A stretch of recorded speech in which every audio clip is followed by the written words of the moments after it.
25 to 40.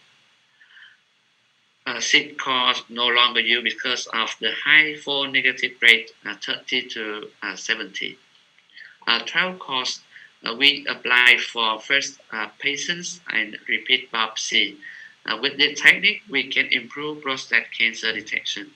And saturation, we often perform 20 course for the repeat biopsy. We move to MRI target biopsy.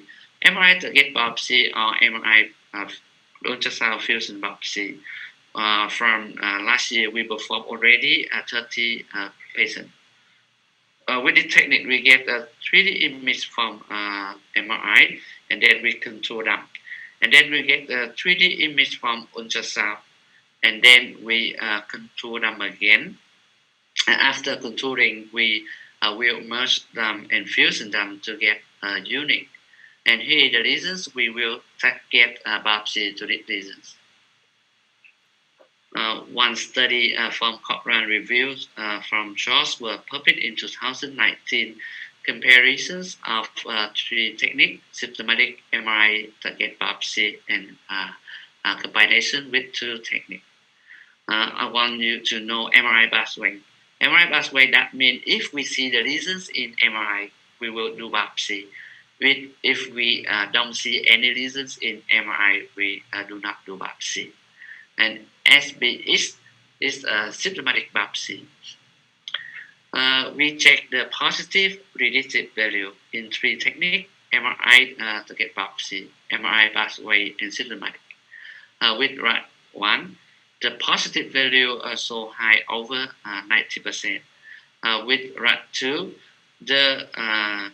the incidence in symptomatic have the highest, reach 100%. On this table, they compare three techniques: systematic biopsy, MRI pathway, and combination with two techniques. We see the patient with the first biopsy.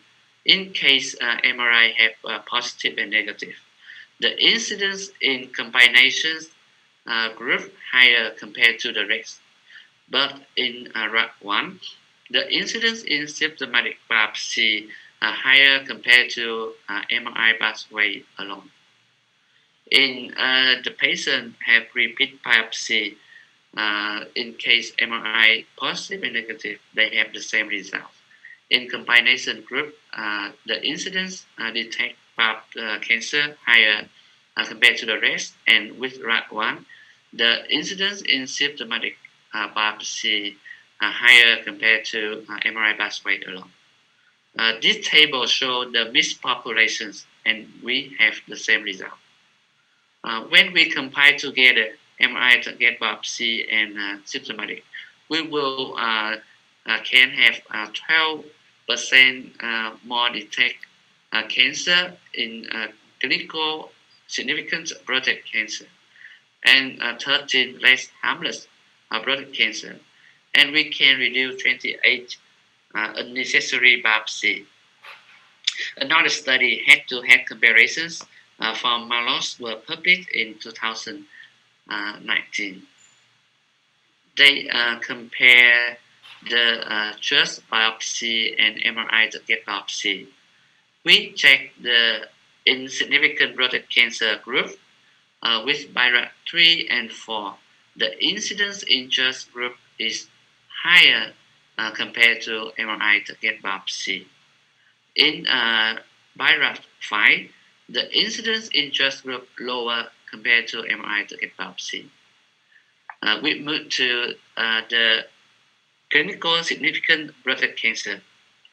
The whole incidence in three group, BIRAT 3, 4, 5, in MRI target biopsy group higher compared to just biopsy. When we compile together two techniques, MRI and just, we will have more 7% detection cancer compared to MRI alone. The last study from the New England Journal of Medicine were published in 2020 by adults. The study showed that if we use the MRI target biopsy alone, we can find more cancer in grade group 3, 4, 5 compared to symptomatic biopsy, and less cancer in grade group 1. If we use MRI target biopsy alone, no detection of cancer compare target and combine in group 2 or higher is around 5.8%. In group 3, we can see here the color here around 1.9%. And if we combine together two technique, we will have 9.9% more prostate cancer diagnosis. An interesting information in this study, 404 patients has been done radical prostatectomy. We check the pathology of these patients before and after surgery. There are some difference in group symptomatic and targeted biopsy. We check the any upgrading group and any downgrading group. In symptomatic group, the change in any upgrading group around 41. The change in downgraded group around 11. And in targeted, the change in any down upgrading group around 31. And any downgrading group around 15.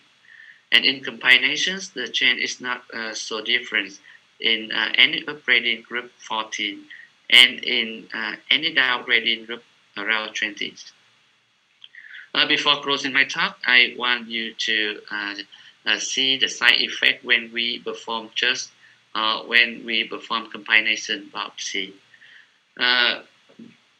In this table, we will see the incidence of side effect in just group lower compared to combination group.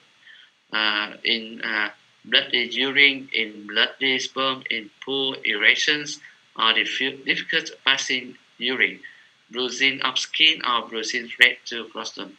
The incidence in combination group is higher, but in clinical practical is not so many.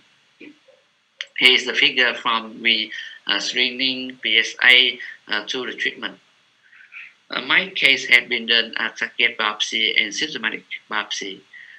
We find the result is adenocarcinoma with Gleason score 633 in 50 samples. The diagnosis is CT28 N0 and M0. So take home message. PSA, DRE, and MB-MRI should be considered before biopsy. MB-MRI and virus classification can find the best candidate for biopsy. MRI target biopsy show a huge benefit in the prostate biopsy with T2. MRI targeted biopsy and symptomatic biopsy have enhanced the incidence of detecting prostate cancer. Thank you for listening to my presentation. Thank you very much. Okay, the introductions.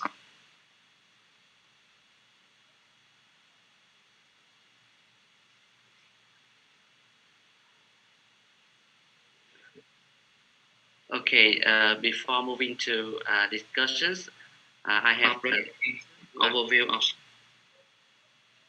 I have the last question for you because not all country can perform MRI target biopsy. So the last questions will be which technique will you choose for each stage cancer, especially in developed countries due to the cost of MRI target biopsy and insurance doesn't cover for the fee. So we cannot perform all patients doing MRI target biopsy. So which stage will you choose for each step cancer?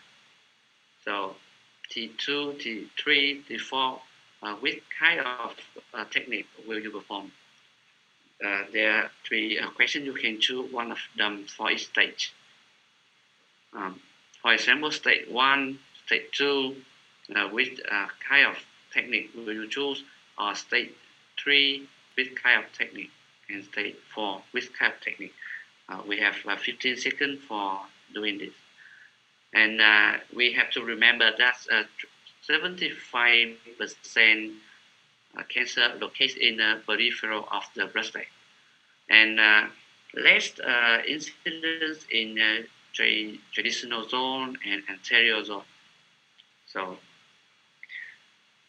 with symptomatic biopsy, we usually perform in clinical clinic. We often miss the anterior locations and traditional transition zone. So the combinations technique with technique and symptomatic will show the best compared to this. So we will see the result. Yes. Yeah, with stage 2, we should do combinations. With stage 3, we can choose like 50% symptomatic and 50% combination. And the last one, stage 4, yes, we can choose the symptomatic biopsy because in stage 2, the cancer, they are in surrounding. So thank you very much. So we move to the discussion.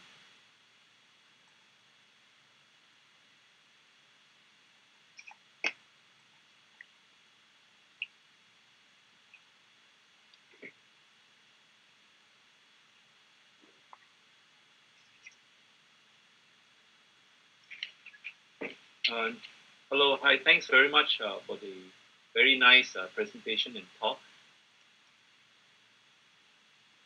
We'll now go into the discussion section.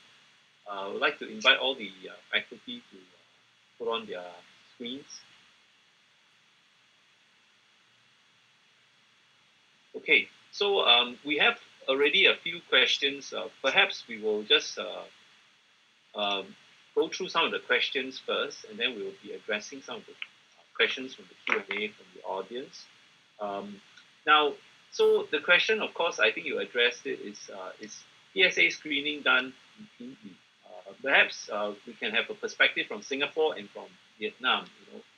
In Vietnam, Dr. Tai, is PSA screening done routinely? I know you alluded to in your talk. Perhaps you can elaborate.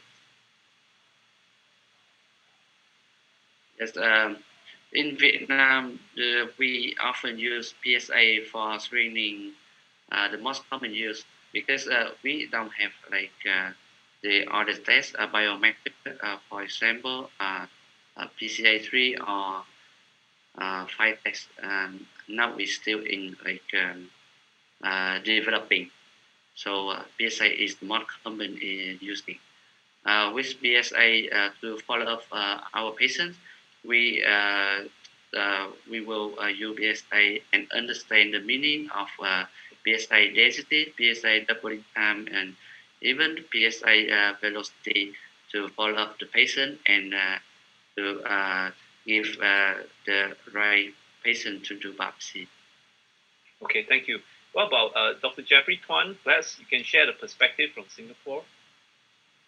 Yeah, so I think these patients usually present to the urologist. So I think, Edmund, you're probably better to answer than I do. But I think the fact of the matter is that a few years ago, the FDA actually came out to say that routine screening should be avoided. And because of that, actually, we have turned the other way that we are now discouraging patients coming for standard or routine screening.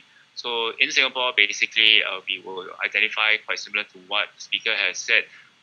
Elderly patients, more than 50, with a history of symptoms, LUTS, and they are concerned about prostate cancer should have a discussion with a GP to consider PSA screening. So it is not universal screening, but it's selected patients with some risk factors.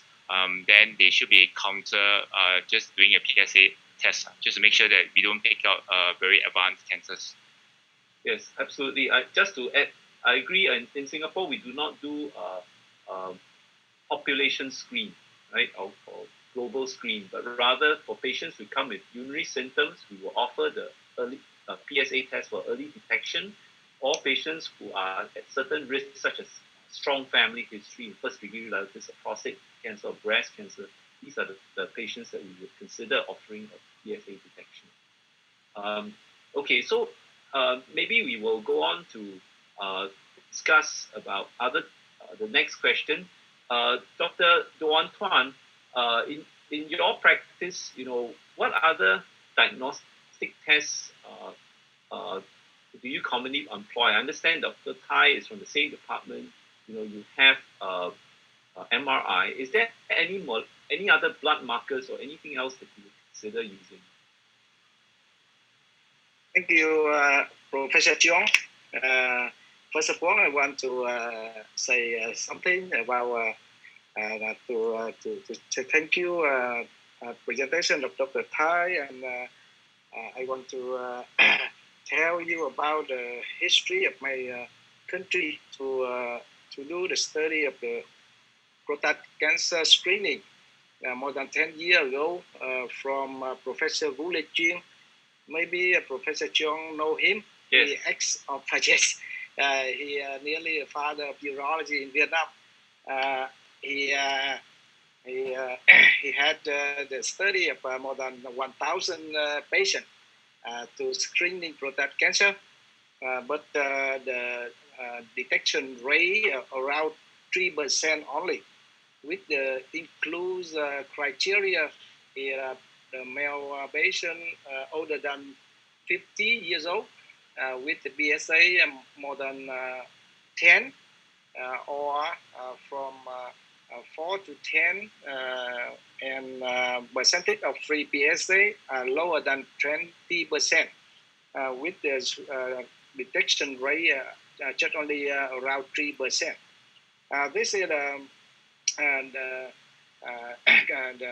information about the prevalence of prostate cancer in Vietnam is I think is too low. So we don't our country don't have the program of screening, just only early detection prostate cancer only. Focus on the patient. He want to diagnosis the detection of the prostate cancer only, not screening program. In our country, you ask the diagnostic test before decision of prostate biopsy. In my country, the criteria indication for prostate biopsy is based on clinical finding on digital rectal examination or abnormal PSA level.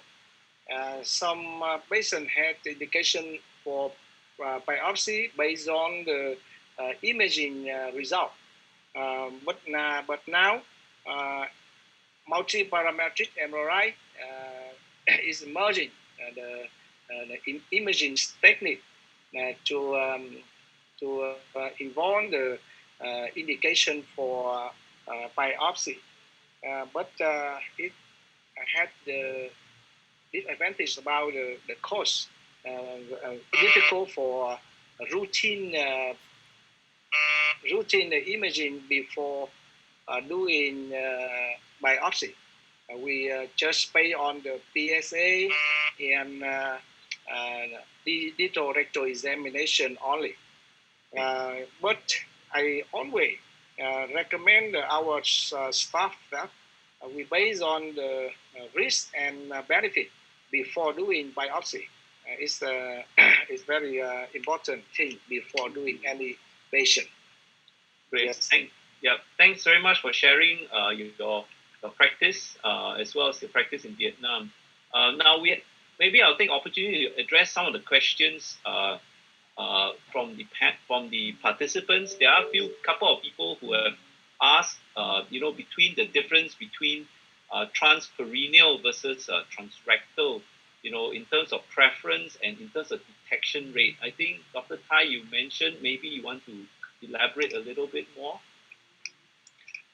Yes. To do biopsy, we need to choose the approach. The approach transrectal or transperineal, we have for the study from Professor Shang, I think they show that there is no difference of significant difference between two rocks. And in my clinical technique, I usually perform a systematic biopsy, and I show that when using systematic biopsy, we will miss some areas. So uh, with the stage 2, stage 3A, sometimes we don't have like enough score to detect biopsy. So that if we use a transperennial biopsy, I think we can reach more area in protect volume.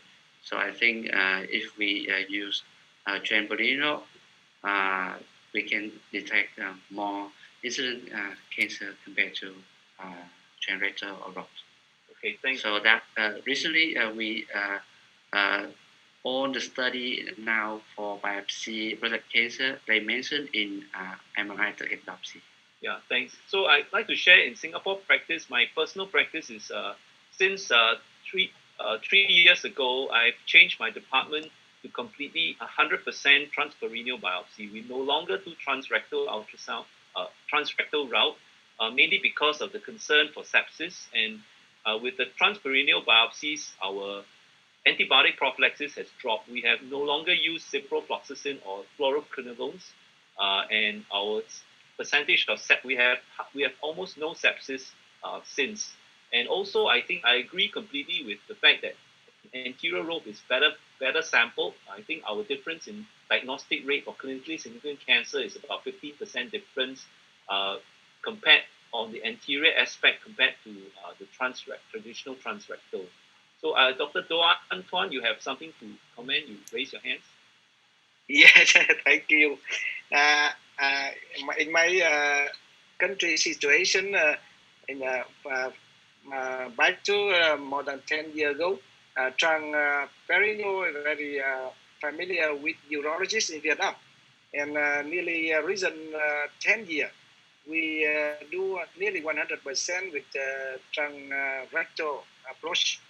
But nearly 1 year now, based on the risk of infection and based on the recommendation from EAU guideline 2021 now, they prefer the transperineal biopsy first.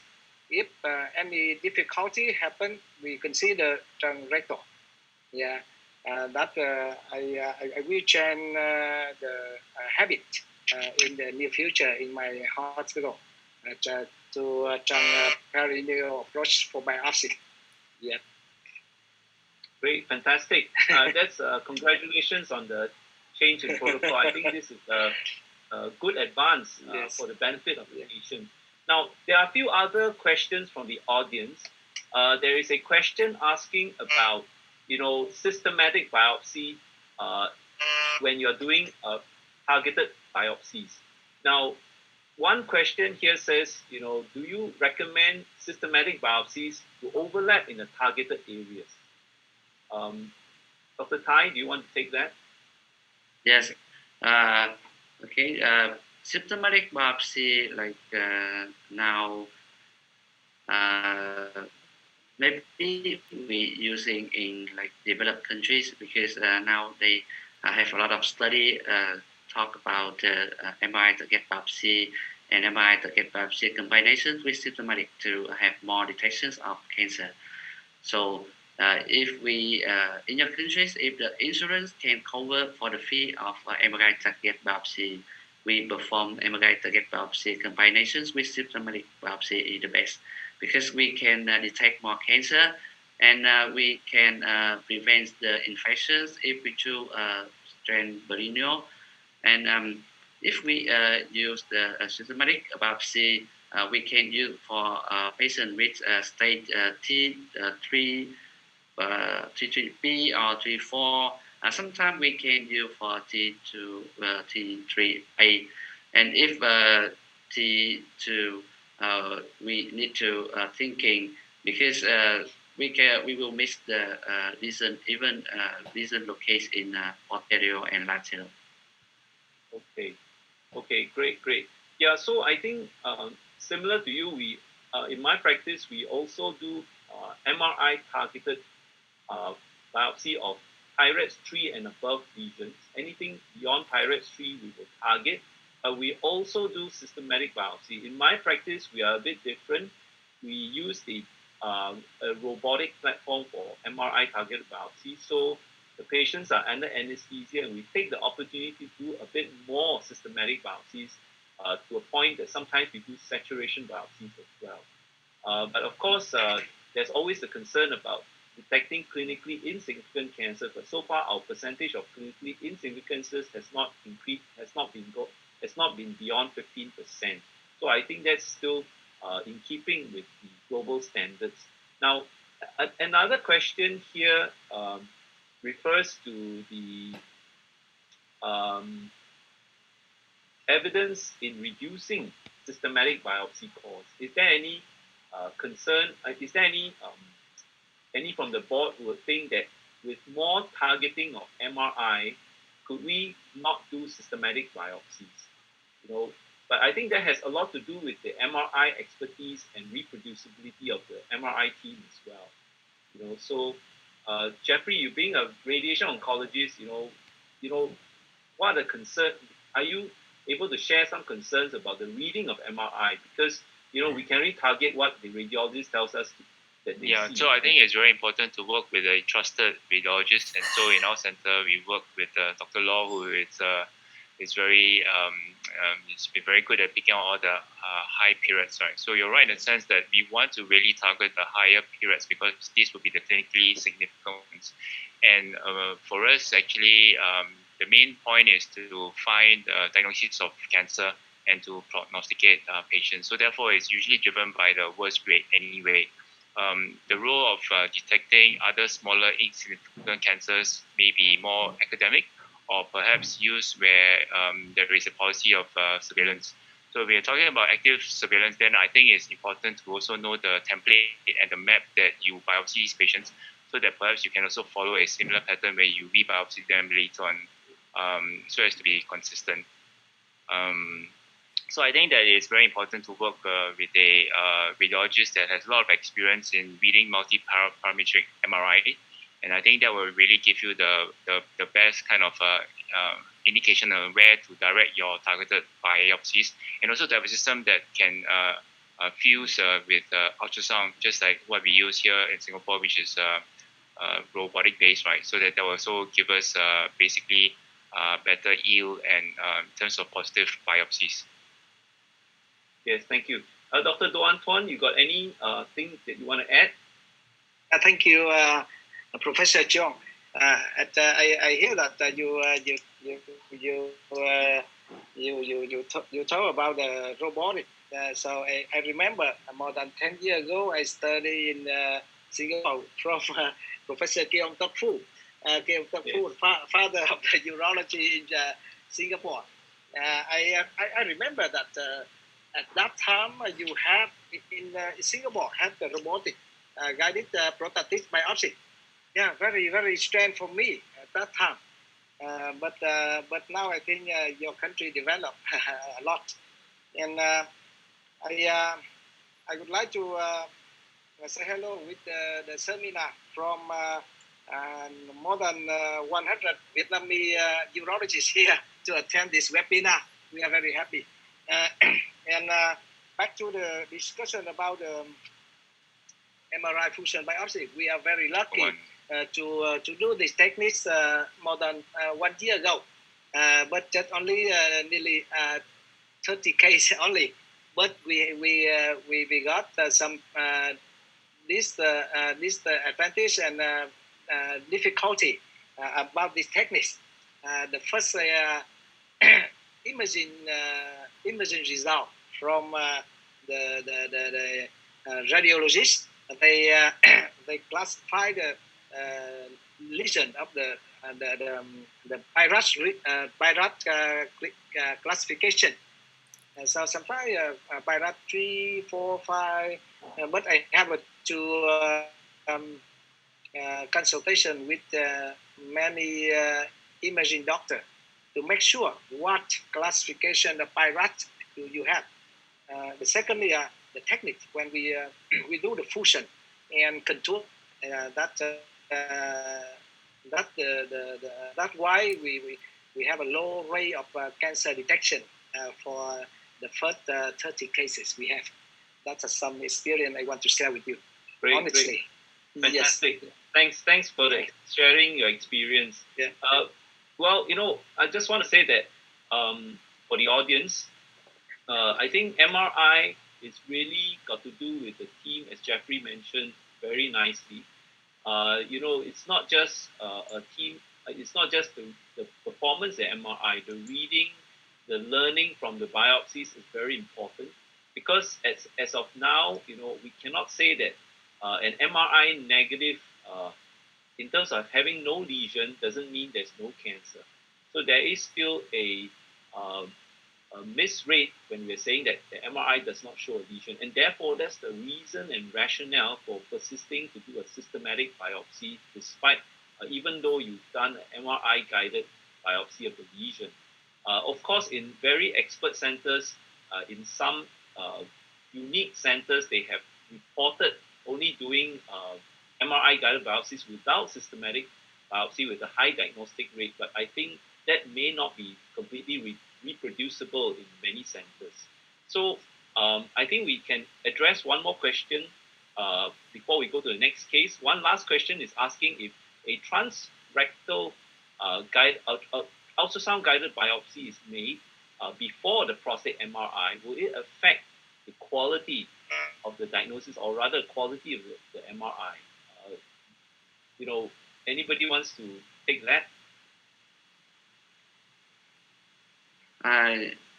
In my experience, I think we should perform MP MRI or MRI before doing biopsy, because with MP MRI, they'll have a lot of information about the lesions, definition of the lesions, the virus classification, the locations. So if we perform even systematic biopsy, we can have a relative location, and we get to that. And if we perform MRI after ultrasound biopsy, after just biopsy, there will be like the change of the lesions, like because of the inflammatory inside the prostate.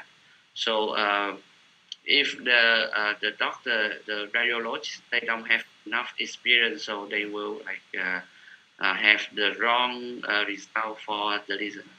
I think that's it. Yes, I completely agree. Normally, if there was a biopsy, I would wait at least 6 weeks to 2 months before doing the MRI, because of the issue of, as you mentioned, artifacts and hematoma, and they may affect the quality of the MRI. So thanks very much to all the faculty for all the very nice discussion. I think we will go on to the second case. I would like to introduce the second speaker. Our second speaker is Professor Pan Jia Hua. He is a Deputy Director from the Department of Urology in Renji Hospital, affiliated to the Shanghai Jiao Tong University School of Medicine. He's also an adjunct professor at the Ottawa Shanghai Joint School of Medicine.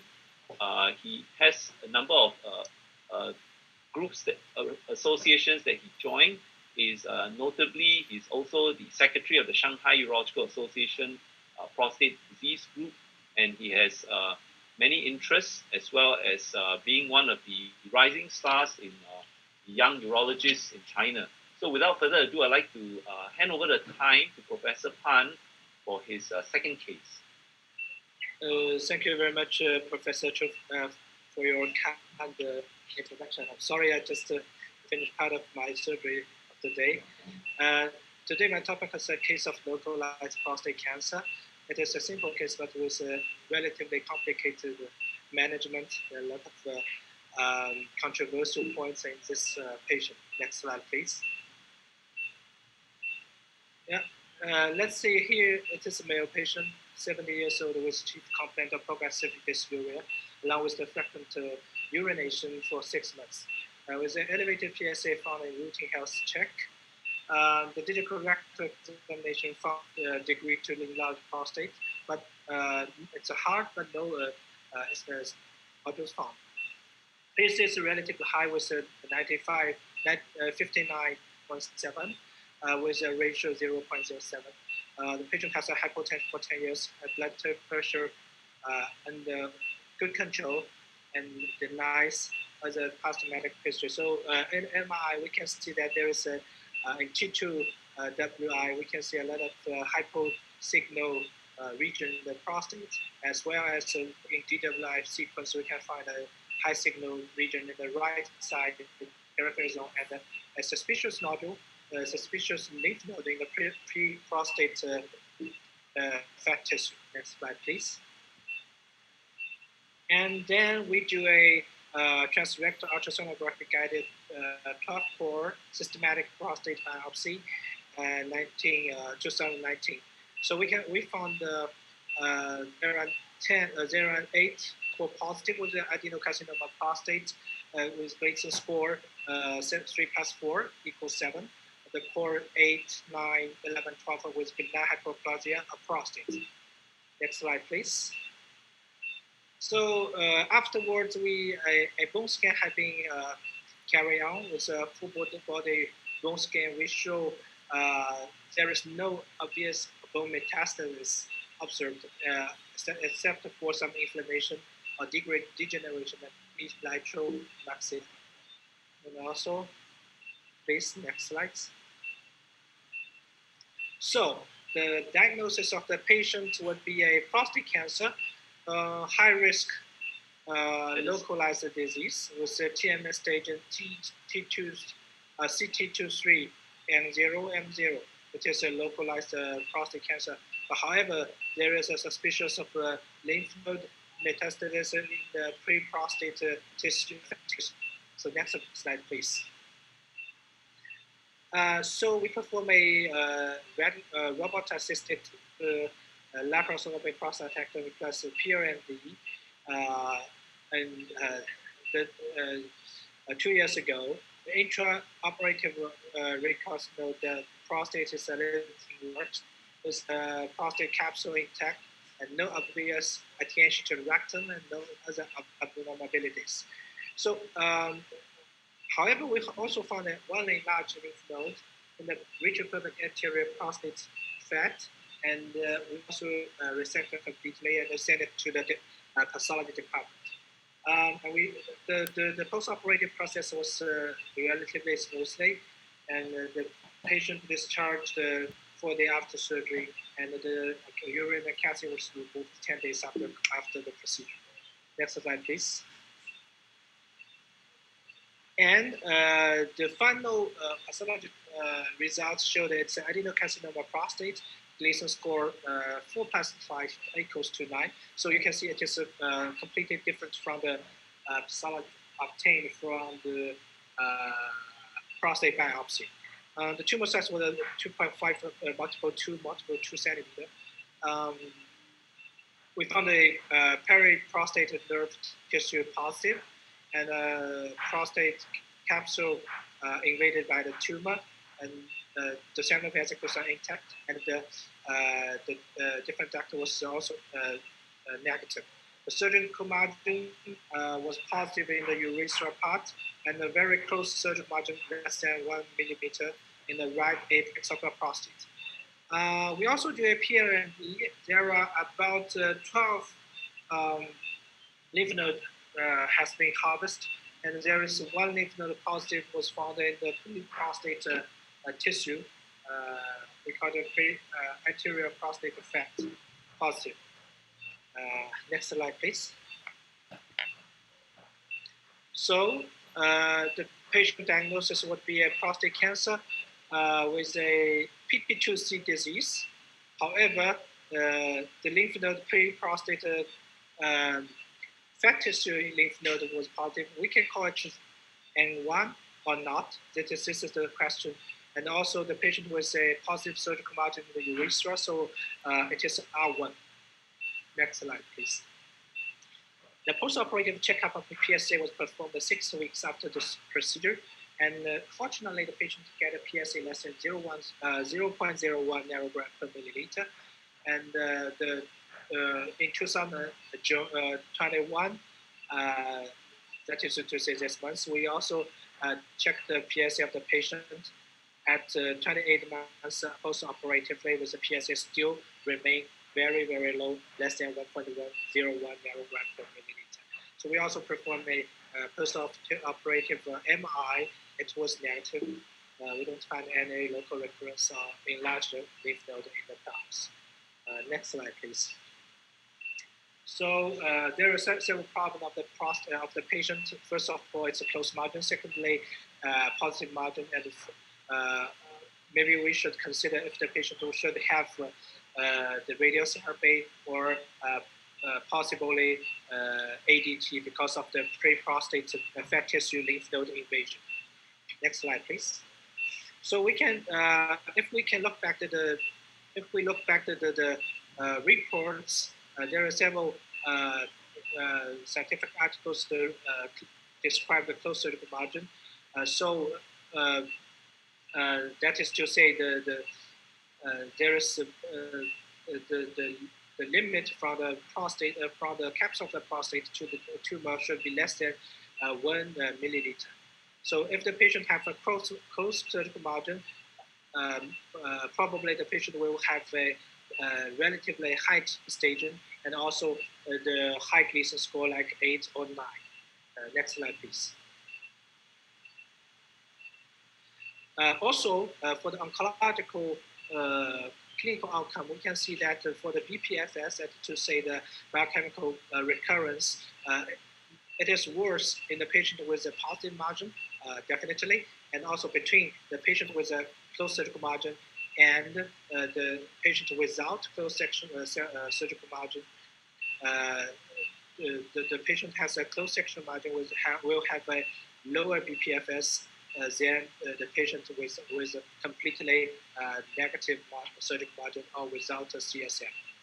Next slide, please. And also the patient has the second problem with the positive surgical margin. Please. So we can, first of all, I think pre-operative reading of the MRI was very important. We can see that the publication published in Journal of Endourology 2018, that is to say we can classify the apex of the prostate into 4 categories. You can see 1, A, B, C, and D. The type C will be most difficult to keep a clean margin if the patient have the tumor invade the prostate apex. You know, especially in robotic surgery or in laparoscopic surgery, we cut first of all the urethra, and then we goes into the posterior part of the apex. If we don't know the apex in type C, that will be difficult for us to leave a clean margin if the patient has a tumor invade the prostate apex. So preoperative MRI reading is very important. Next slide, please.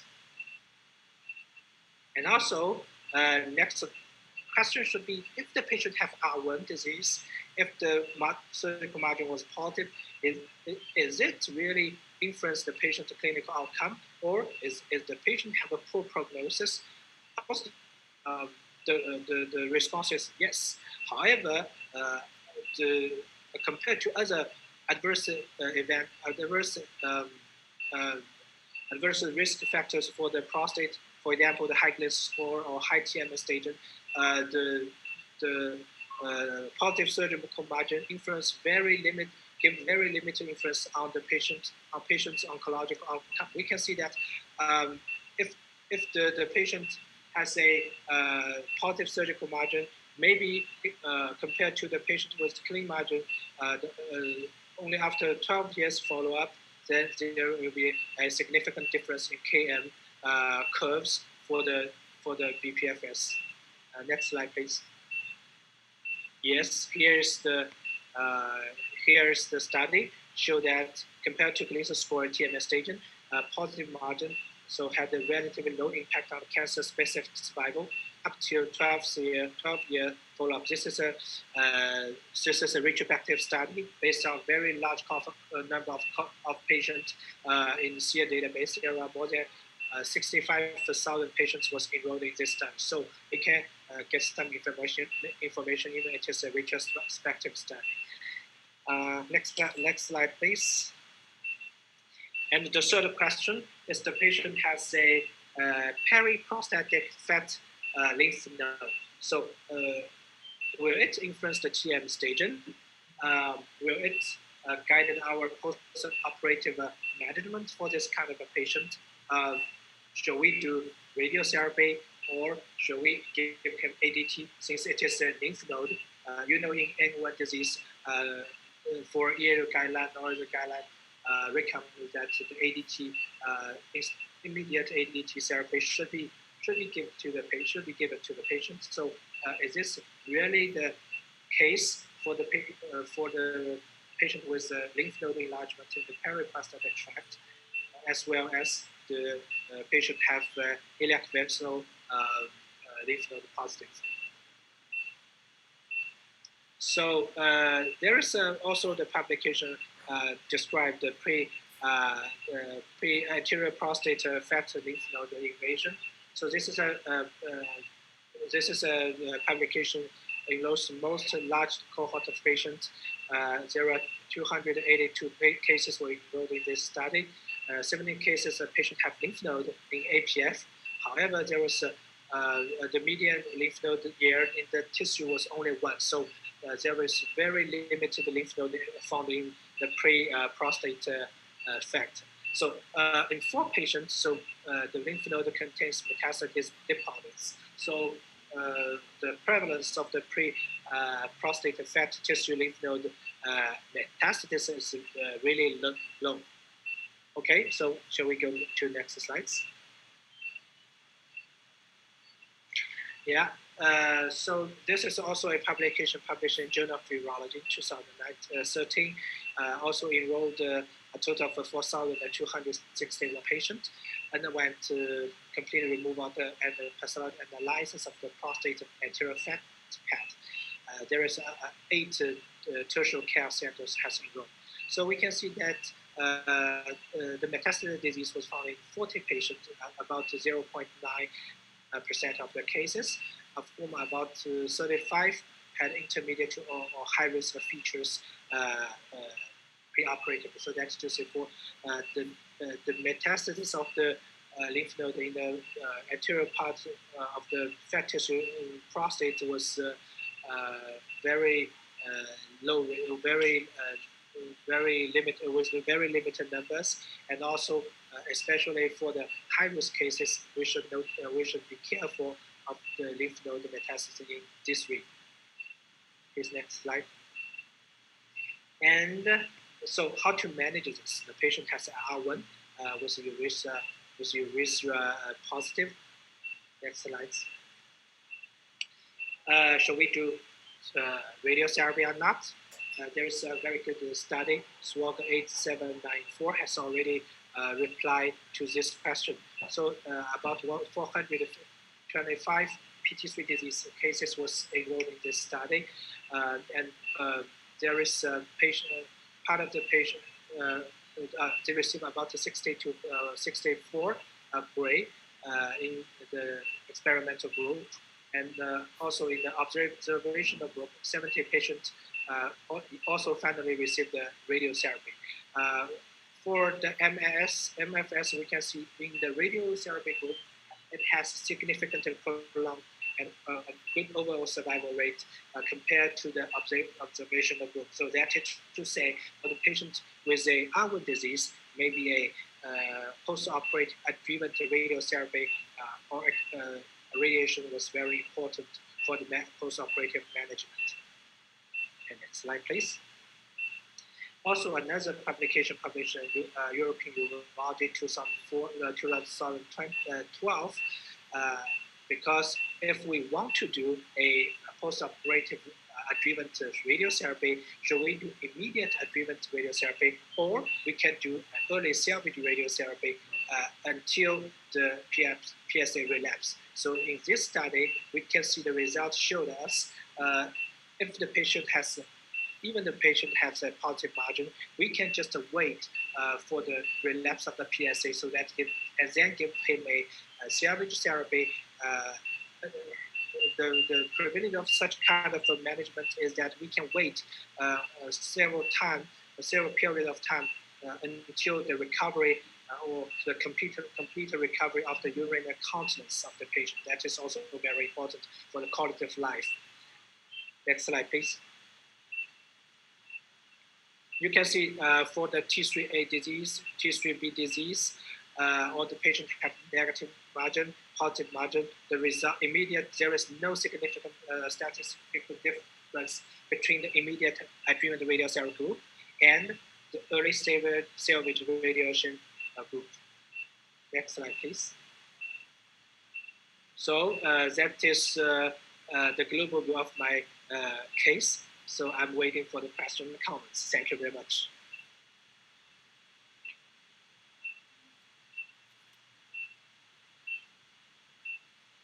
Thank you very much, Professor Pan, for the very nice case that you presented, as well as the good literature review and also presenting some of your thoughts about the case. So I think it's a very interesting case of high-risk prostate cancer and a very nicely done surgery, despite the fact that this is a very adverse pathology.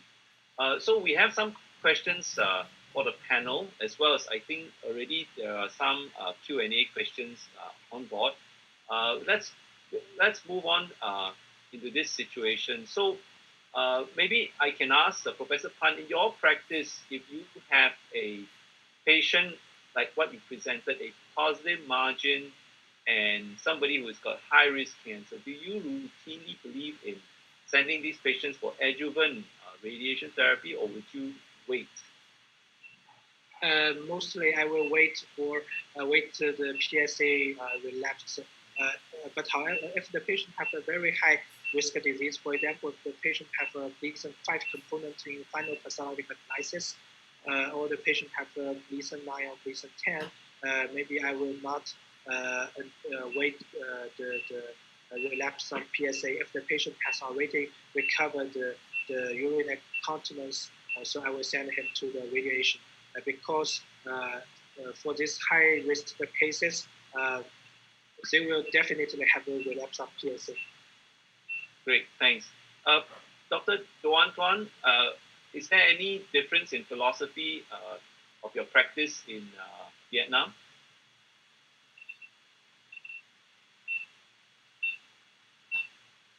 I think you're muted. Maybe you can unmute. Thank you. Yes.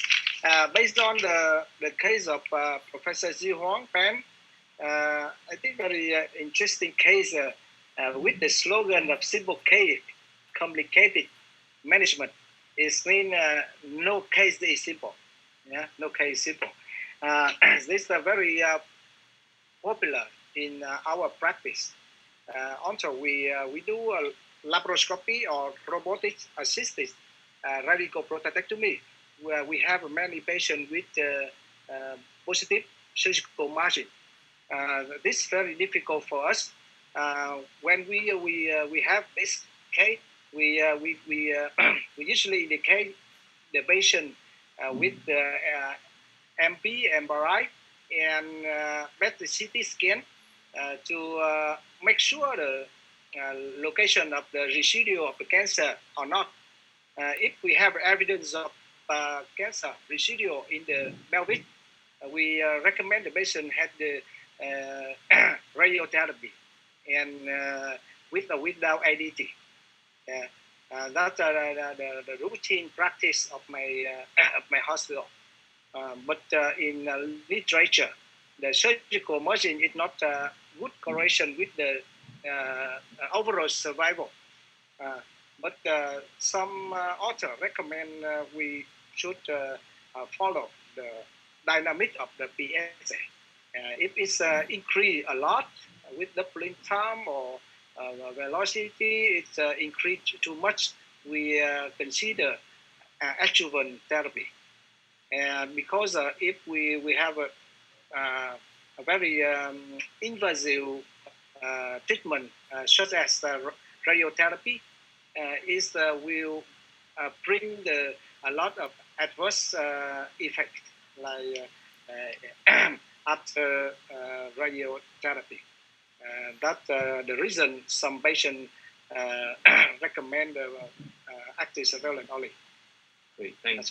Yes. I think you brought an interesting point. Maybe Dr. Jeffrey, you want to address not just the adjuvant versus salvage radiation plus or minus ADT, but also if Dr. Đoán brought out an interesting point about imaging. What is your practice? Do you image them before? Let's say a urologist did a prostatectomy and referred something like this with positive margins. What would you do? Yeah, so I think generally speaking, for us, so the first part of the question was that whether it's adjuvant versus early salvage. So there are a couple of trials that have been published, right? So RAGE, Radicals, as well as the Chẩn trial show that basically early salvage is non-inferior in terms of biochemical control. However, recently there's also a paper by Anthony D'Amico that states that actually for patients with adverse factors, either T3, 4, or N1 positive or positive margins, these may actually benefit from adjuvant RT, leading to a benefit in all-cause survival. So I think that the jury is still not very clear in this group, but basically we know that patients are not the same, and it's a question of patient selection. To your second question, I think that what normally happens is that if after surgery and surgery alone was used without the use of ADT, and if the PSA was relatively low, then I think that the likelihood of doing a scan to pick up anything would be quite low. Unless it's multifocal margin positivity. In those cases, then I may order an MRI just to see whether there is any residual disease left behind. That will help us differentiate between local recurrence versus local regional recurrence, and that may also help us decide the dose of the radiation therapy. The other thing will be depending on where the patient is referred from. So if it's within our hospital or we are very comfortable with the surgeons, then usually we are quite happy with the quality of the surgery. But if it's for example patients from somewhere else or overseas patients, we tend to be more careful in ordering pre-radiotherapy imaging just to know what we're dealing with before we offer the patient any adjuvant or salvage treatment. Thanks very much for the very comprehensive answer. I mean, similarly in Singapore, also we tend to favor early salvage radiation therapy rather than adjuvant therapy, and this is also in light of the previous trials. I know, of course, Professor Pan mentioned the SWOG trial, but on the contrary, the BOLA trial also showed at 10 years there was no overall survival benefit, whether you had adjuvant or salvage radiation therapy. And the newer trials, as already mentioned, there was a meta-analysis of all these three trials, the Radical, the RAISE, also showed that there was no difference. That means it did not favor either adjuvant or early salvage. So I think my preference would be to wait for early salvage radiation on biochemical recurrence, also because it protects the continence, because adjuvant therapy given too early may actually deteriorate the continence quite soon. So that is also my preference. But in terms of imaging, we do have certain practices. Perhaps Dr. Đoán wants to say something. Yeah. Yes, thank you. I have one question for Professor Pan about the case. When you have a pathologist diagnosis of this case, P2C, but in your presentation, I see your result of pathology, a positive of the prostatic capsule. It means the T3A or the T2C as you presented.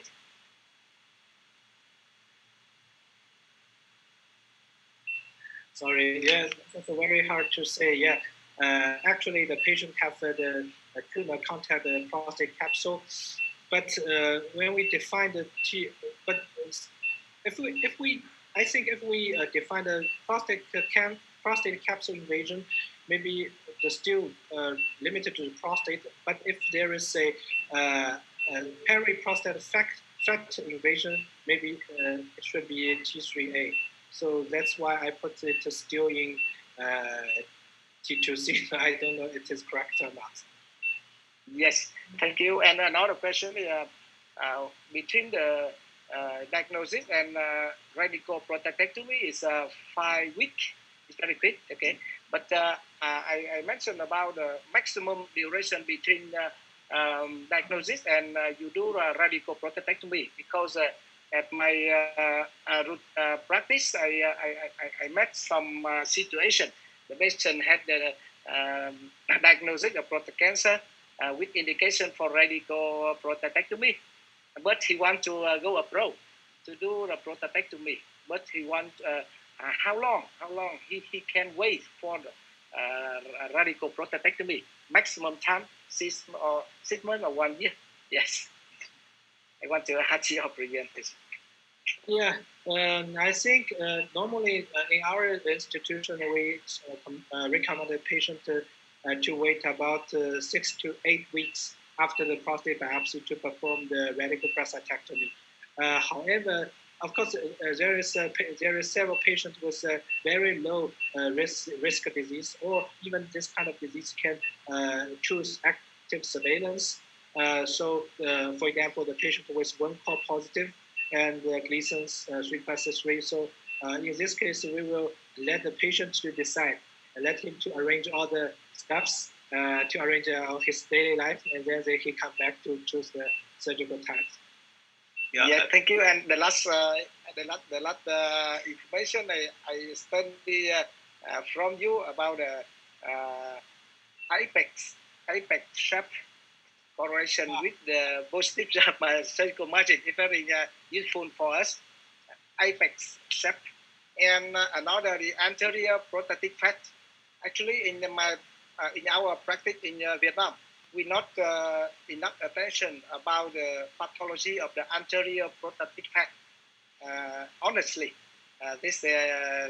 your talk, I will focus more in the future in my practice. Yes, thank you, Professor. Okay, thanks very much for all the input.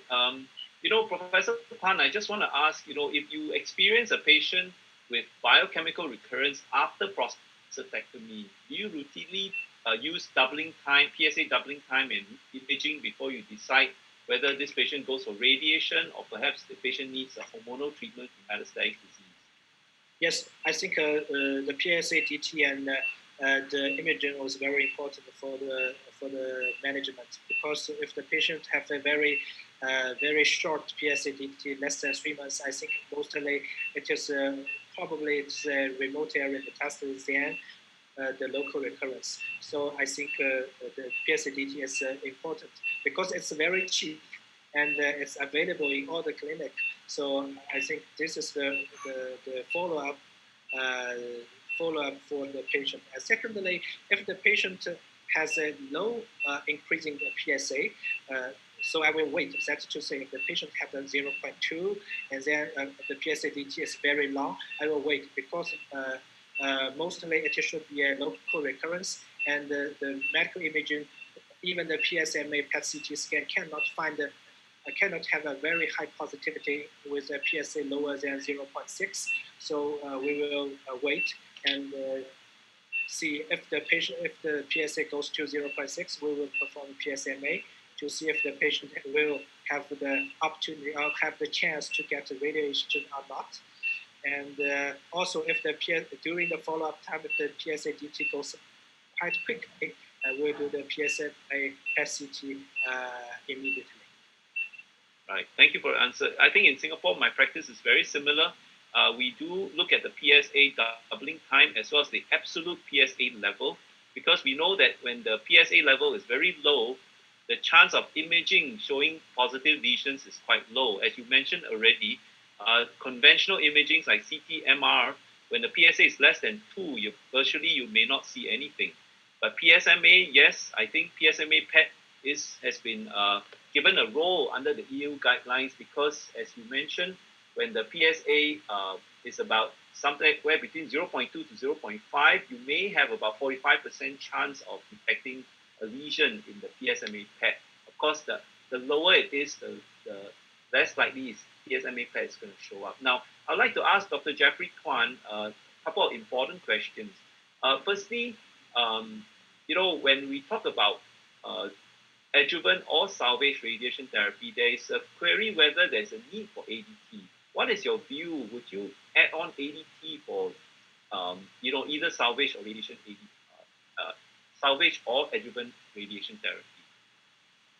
Yeah, I think there's still a question that's being answered by the few trials like the radicals trial. Although of the 3 trials that was mentioned, JATAC, RACE, and radicals, they allowed the use of ADT in some patients.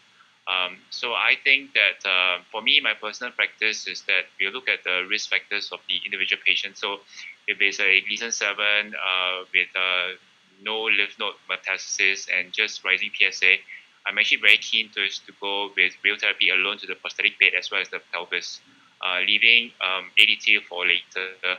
And the reasons behind that is that once you add in ADT, then it kind of masks the effect of the local radiotherapy. And so I tell the patients that, if we give you radiotherapy and the PSA comes down, then definitely we are on the right track. And if it doesn't, then it could be that it's outside the field of the radiation therapy, which means that patient could be metastatic, of which then we can always add in the ADT later. So only in selected patients where it is a high Gleason score, so as what Professor Pan mentioned, if Gleason 8 or 9, if lymph node positive or multiple lymph nodes positive despite the fact that lymph node dissection has been done, these are the cases, or T4, these are the cases that I would consider at least a short course of ADT, ranging usually about 6 months, combined with prostate bed and pelvic RT. Great, thanks.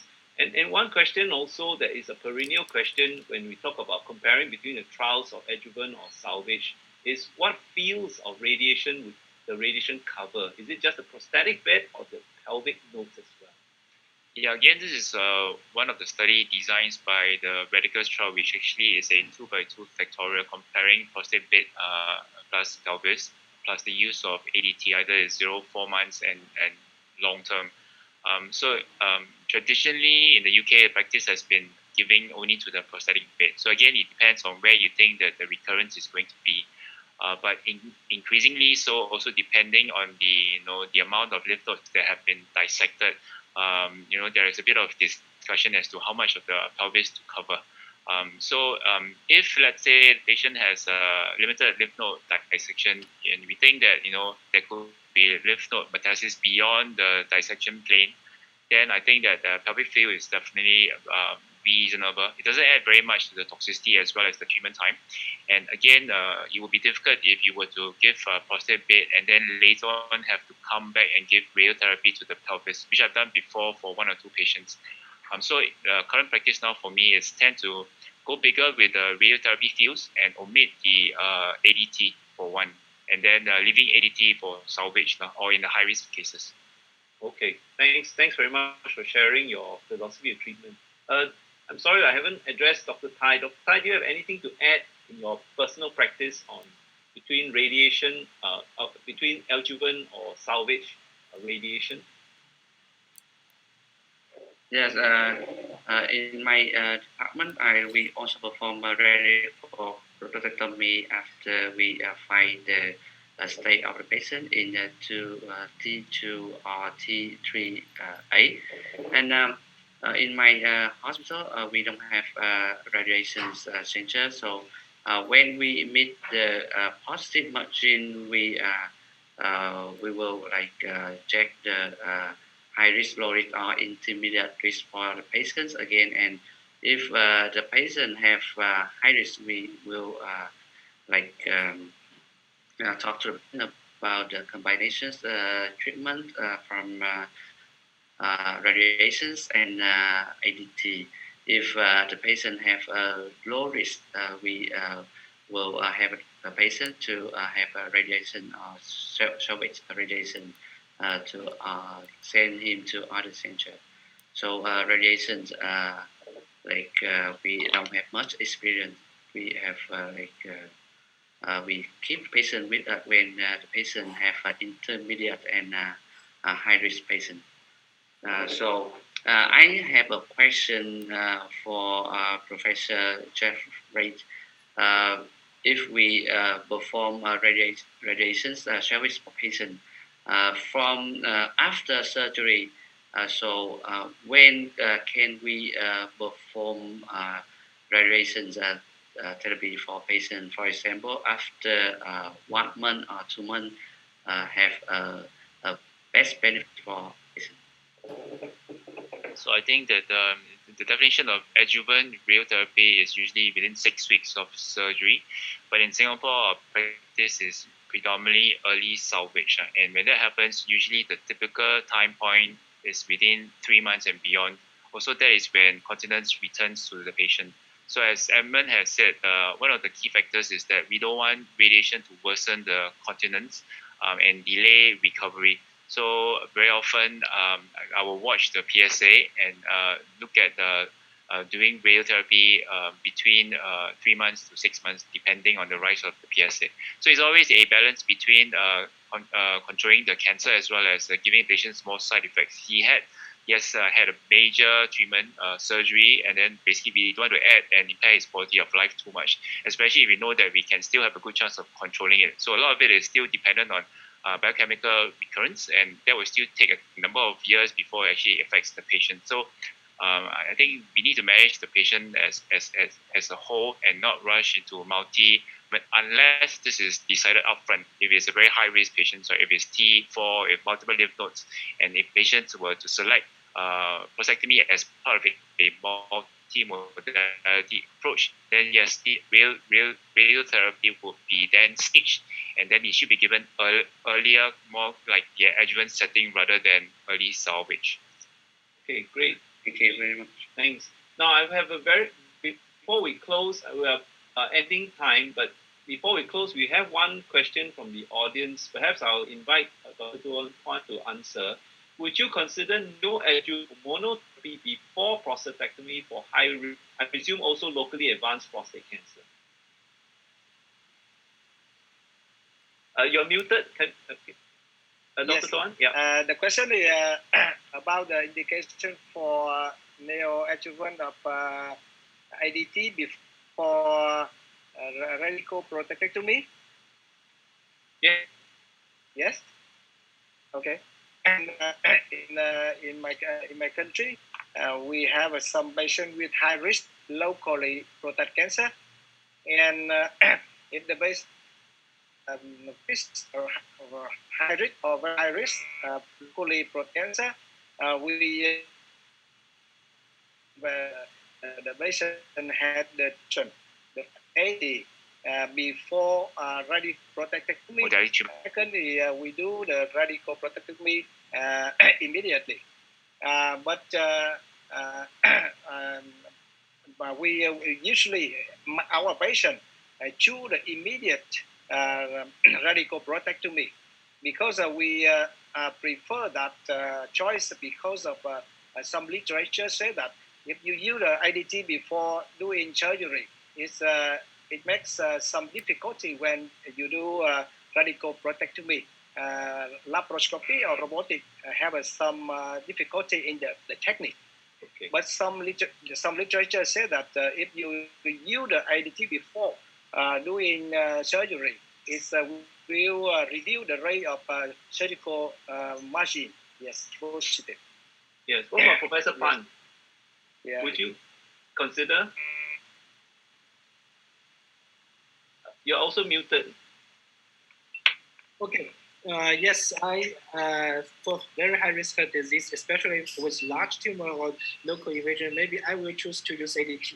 You know, our institution has also do some clinical trials, even ADT with docetaxel-based neoadjuvant hormonal chemotherapy, or several, we have apalutamide now. So another arm is to study whether the apalutamide plus ADT should give a better surgical oncological result and a long oncological result for the patient with neoadjuvant therapy.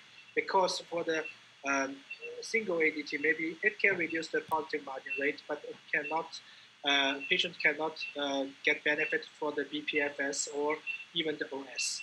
So I think with ADT or even chemohormonal therapy, the surgery will be easier, because if you find the surgery is difficult, it's the tumor itself makes the surgery difficult. With the neoadjuvant therapy, maybe the tumor's volume will be decreased. The volume of the pelvis is limited. So if we have a smaller tumor, then we have large space to perform the surgical procedure. So I think with ADT or neoadjuvant therapy, it makes surgery easier for such kind of cases. Okay, thank you very much for all your opinions. I just want to say that, currently neoadjuvant ADT before prostatectomy is not conventional by guidelines. I use it occasionally for locally advanced to downstage the tumor, as what already mentioned, to reduce surgical margins and maybe the resectability, to improve the resectability of the cancer. However, we also know from all the studies that it's not been shown to have benefit in terms of disease-specific survival or overall survival yet. But we know that, as what Professor Tan has mentioned, there are ongoing trials using ADT plus novel agents, novel hormonal agents, plus or chemotherapy that is ongoing. So we await eagerly for those results. So I think we need to come to a close because the time is getting on. We've addressed all the questions, and I must say that I thoroughly enjoyed the session today with all the input from all our panel experts and speakers here.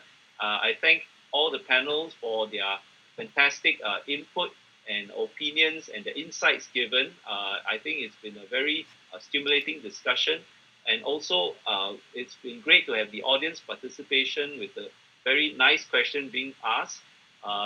Lastly, I would like to thank the AstraZeneca again for organizing this session and organizing it in an MDT style. So I'd like to once again thank the panel for your participation, as well as the audience for tuning in to now. So with that, I thank everyone for the time, as well as I wish everyone a good evening and have a pleasant evening ahead. Thank you very much. Thank you. Thank you very much. Thank you. See you. Thank you.